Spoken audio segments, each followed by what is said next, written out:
భూమి ఎలా మండిపోతుందో మీకు అర్థమైందనుకుంటాను.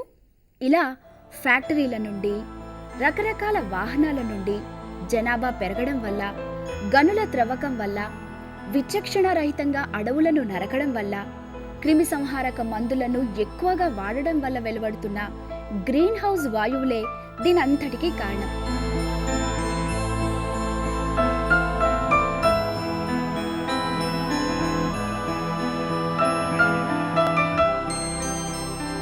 అసలు గ్రీన్ హౌస్ వాయువులు అంటే ఏంటంటే, గ్రీన్ హౌస్ వాయువులు అంటే carbon dioxide, carbon monoxide, nitrous ఆక్సైడ్లు, మీథేన్, క్లోరోఫ్లోరో కార్బన్లు.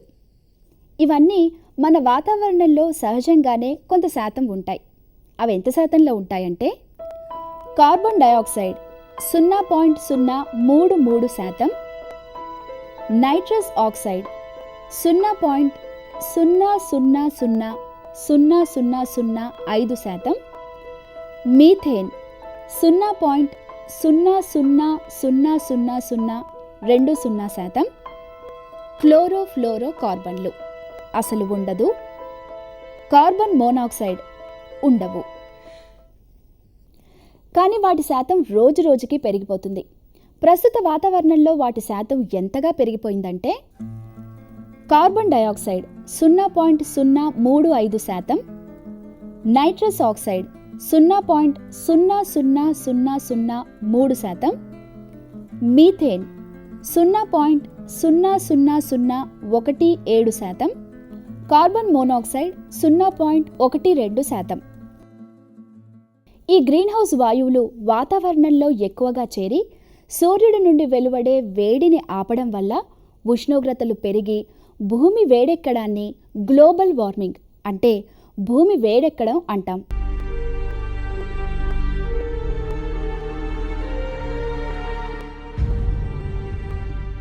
ఈ గ్రీన్ హౌస్ వాయువుల శాతం గాలిలో ఎక్కువగా పెరగడానికి కారణాలను చెప్పుకుంటే చాలానే ఉన్నాయి.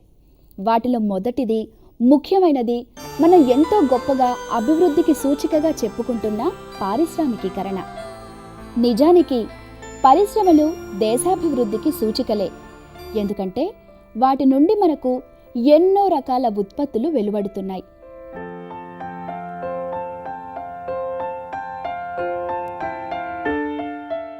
కానీ వాటితో పాటు సమానంగా గ్లోబల్ వార్మింగ్ అంటే భూమి వేడెక్కడానికి కారణమవుతున్న వాయువులు కూడా వెలువడుతున్నాయి.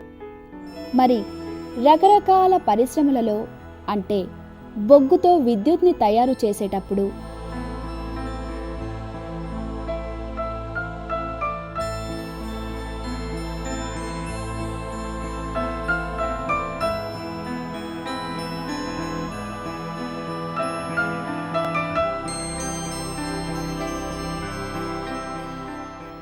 వేడెక్కిన యంత్రాలను చల్లబరిచేటప్పుడు,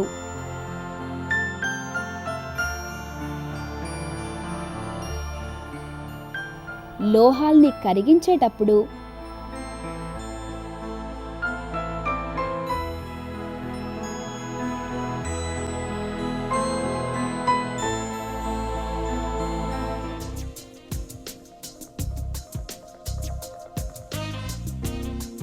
తోలు పరిశ్రమలలో,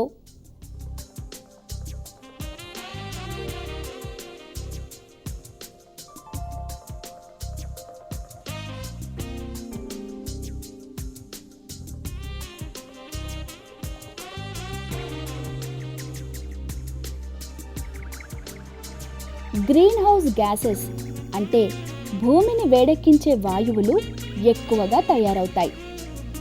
ఈ వాయువులు భూమిని ఎలా వేడెక్కిస్తున్నాయంటే, చలి దేశాలలో మొక్కలకు కావలసిన వేడి కోసం మొక్కలపై గ్రీన్ గ్లాస్ అంటే అద్దాన్ని పెడతారు. ఈ గ్రీన్ గ్లాస్ సూర్యుడి నుండి వచ్చే వేడిని ఆపి ఉంచడం వల్ల మొక్కకు కావలసిన ఉష్ణోగ్రత లభిస్తుంది. అదే మన గ్లోబల్ వార్మింగ్లో కూడా జరుగుతుంది.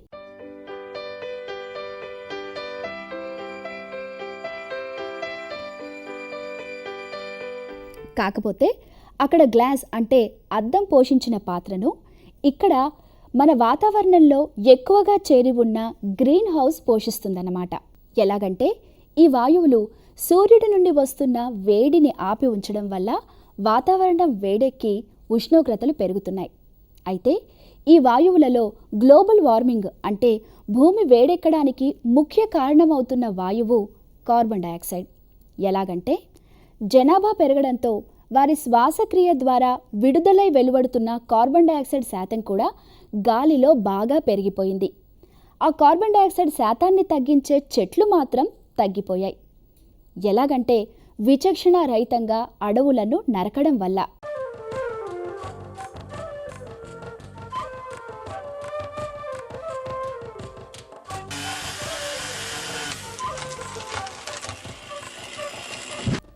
అంతేకాదు, జనాభా పెరగడం వల్ల వారి రవాణా అవసరాలు కూడా పెరిగాయి. వాహనాల వాడకము పెరిగిపోయింది. గమనించదగ్గ విషయం ఏమిటంటే ఈ వాహనాలన్నీ కార్బన్ డయాక్సైడ్ని విడుదల చేస్తున్నాయి.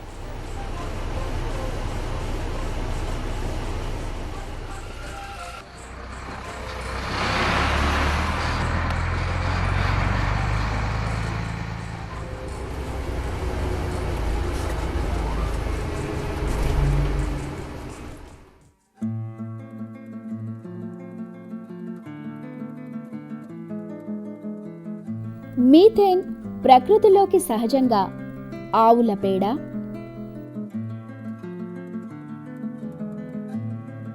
సముద్ర అడుగు భాగం నుండి, తాండ్రా ప్రాంతాల నుండి వచ్చి చేరుతుంది. వాతావరణంలో దాని శాతం 0.0000020% ఉండాలి. కానీ ఇప్పుడు అది 0.00017% పెరిగింది. దానికి ముఖ్య కారణం మనం జరుపుతున్న గనుల త్రవ్వకాలే. వ్యవసాయం చేసి దేశానికి వెన్నెముకగా నిలిచే రైతులు కూడా భూమి వేడెక్కడంలో పాత్రను పోషిస్తున్నారు. ఎలాగో తెలుసా? రైతులు పంటకొచ్చే తెగుళ్లను తగ్గించడం కోసం క్రిమిసంహారక మందులను వాడుతున్నారు.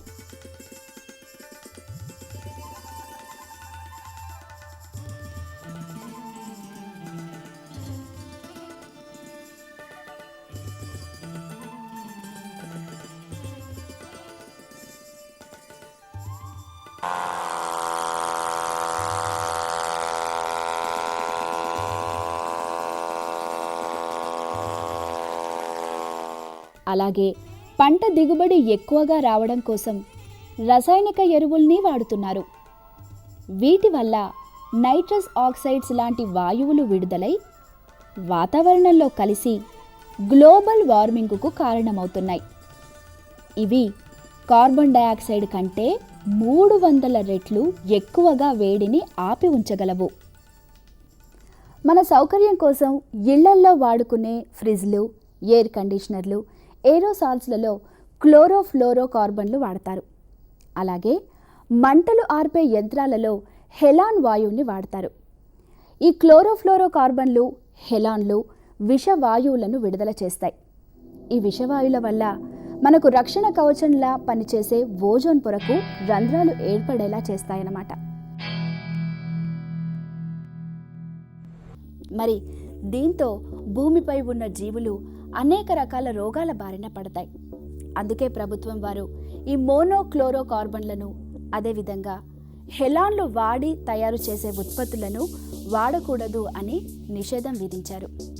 గ్లోబల్ వార్మింగ్ వల్ల మనకు కలిగే నష్టాలు ఏంటంటే భూమి వేడెక్కడం వల్ల వాతావరణంలో అనుకోని మార్పులు ఏర్పడి ఒక్కోసారి అసలు వర్షాలు పడవు, అంటే అనావృష్టి. మరికొన్నిసార్లేమో కాలం కాని కాలంలో అకాల వర్షాలు పడతాయి. దాంతో ఈగలు, దోమలు లాంటి క్రిమి కీటకాలు పెరిగి వాటి ద్వారా అంటువ్యాధులు ప్రబలుతాయి. కార్బన్ డయాక్సైడ్ వాతావరణంలో పెరగడం వల్ల ధృవాల దగ్గరి మంచు కరిగి నీరవుతుంది. ఆ మంచి నీరంతా వచ్చి సముద్రాలలో చేరుతుంది.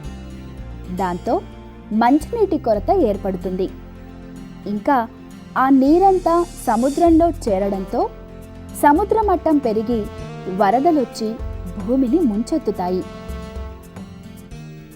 పంట నష్టాలు కలుగుతాయి. ధ్రువ ప్రాంతాలలోని కొన్ని జాతులు అంటే పోలార్ బియర్, సముద్ర ప్రవళాలు లాంటివి అంతరించిపోతాయి. మరి గ్లోబల్ వార్మింగ్ అంటే భూమి వేడెక్కకుండా ఉండాలంటే ఏం చేయాలి? ఖాళీ స్థలాలలో మొక్కలను నాటి పెంచాలి.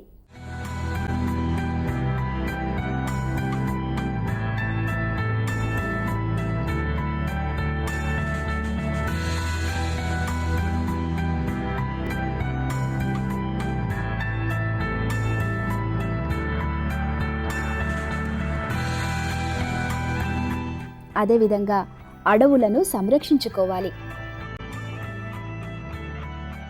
భూమి మీద 70% నీరే ఉంది కాబట్టి ఆ నీటిలో ఫైటోప్లాంక్టాన్, నానోప్లాంక్టాన్, సీవీడ్స్ లాంటి మొక్కలు బాగా పెరిగేటట్లు చేయాలి. చెత్తను, పాత టైర్లు, ప్లాస్టిక్ను కాలబెట్టకుండా వీలైనంత వరకు వాటిని తిరిగి వాడుకునేలా మార్చుకోవాలి.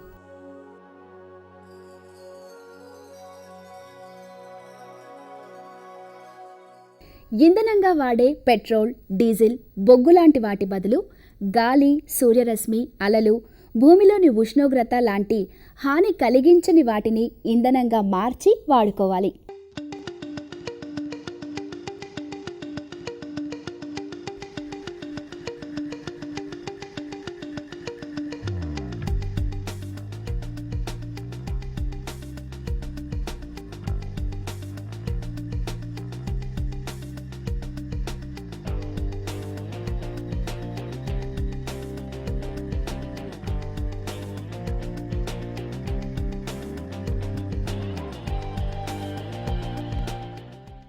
వాహనాలకు కెటాలిటిక్ కన్వర్టర్లను బిగించాలి.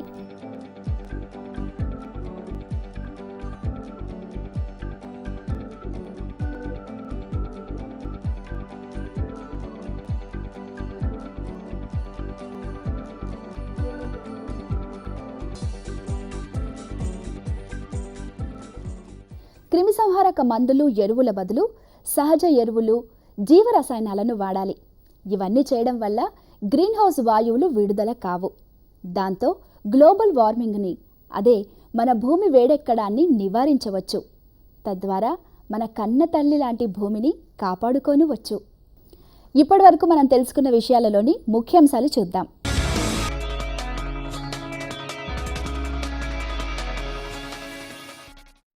గ్రీన్ హౌస్ వాయువులైన కార్బన్ డయాక్సైడ్, నైట్రస్ ఆక్సైడ్లు, మీథేన్, క్లోరోఫ్లోరోకార్బన్లు, కార్బన్ మోనాక్సైడ్లు వాతావరణంలోకి ఎక్కువగా వచ్చి చేరి సూర్యుడి నుంచి వచ్చే వేడిని ఆపి ఉంచుతాయి.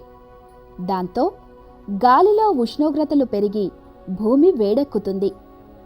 దీన్నే గ్లోబల్ వార్మింగ్ లేదా భూమి వేడెక్కడం అని అంటాం.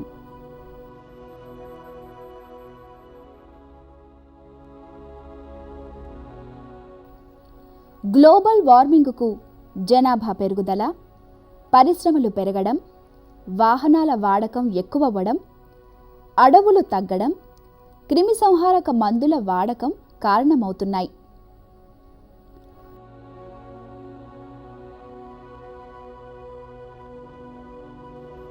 గ్లోబల్ వార్మింగ్ను అరికట్టాలంటే మొక్కల్ని పెంచాలి. కెటాలిటిక్ కన్వర్టర్లు అమర్చిన వాహనాలనే వాడాలి. గాలి, సూర్యరశ్మి, అలలు, భూమిలోని ఉష్ణోగ్రతలను ఇంధనంగా మార్చి వాడుకోవాలి. రైతులు సహజ ఎరువుల్ని, జీవరసాయన పురుగు మందుల్ని వాడాలి.